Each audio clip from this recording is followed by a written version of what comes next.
প্রাণ ফিরতে শুরু করেছে পাবনার ইছামতি নদী। সেনাবাহিনীর তত্ত্বাবধানে জোরে সোরে চলছে খনন কাজ। তবে দখলদারদের মামলা বড় চ্যালেঞ্জ বলে মনে করছেন পানি উন্নয়ন বোর্ড। আর সব বাধা পেরিয়ে প্রকল্প বাস্তবায়নের আশা জেলা প্রশাসনের। কোটি মানুষের আস্থার ভালোবাসায় 11 বারের মতো দেশের 1 নম্বর রেফ্রিজারেটর ব্র্যান্ড ওয়ালটন। কদিন আগেও ভরা ছিল কচুরিপানা আর ময়লা আবর্জনায়, সেখানে এখন স্বচ্ছ জলরাশি। এমন চিত্র পাবনার ইছামতি নদীর। দখল দূষণে একসময় হয়ে পড়েছিল মৃতপ্রায়। কয়েক দফা মুখ থুবড়েও পরে উদ্ধার ও খনন কাজ। অবশেষে 2023-24 অর্থ বছরে গতি পায় প্রকল্পটি, যা বাস্তবায়নে কাজ করছে সেনাবাহিনীর 24 engineer construction brigade. CS map অনুযায়ী সাথিয়ার জগন্নাথপুরের মাধপুর ক্লোজার পয়েন্ট থেকে শুরু হয়েছে খনন, যার আওতা প্রায় 34 কিলোমিটার। আর অন্য নদী ও লিঙ্ক চ্যানেল মিলিয়ে খনন হবে 110 কিলোমিটার। নদীর সৌন্দর্য বর্ধনে বিভিন্ন স্থানে নির্মাণ হবে ছোট বড় 23টি সেতু। সেই সাথে শহরের দুপারে থাকবে ড্রেন, ওয়াকওয়ে ও ঘাট। রোপণ করা হবে গাছও।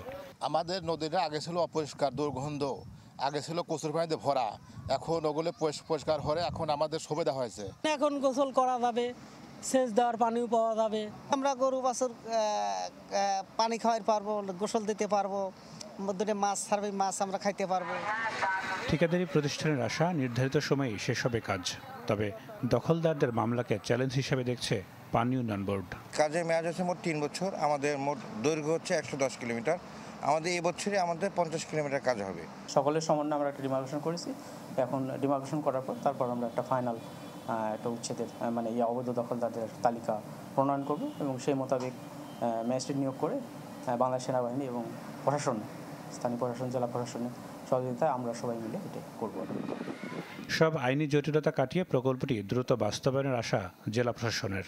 বিজ্ঞ আদালতের সাথে কথা বলেছি যে মামলাগুলো দ্রুত নিষ্পত্তি হলে এই প্রকল্পটি বাস্তবায়ন দ্রুত সম্ভব এবং জনগণের যে আশা আকাঙ্ক্ষা এবং এই নদী খননের যে উদ্দেশ্য সেটা বাস্তবায়ন হবে।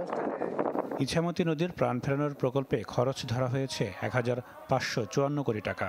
আর কাজ শেষ হওয়ার কথা 2027 সালে। Desk report, channel 24।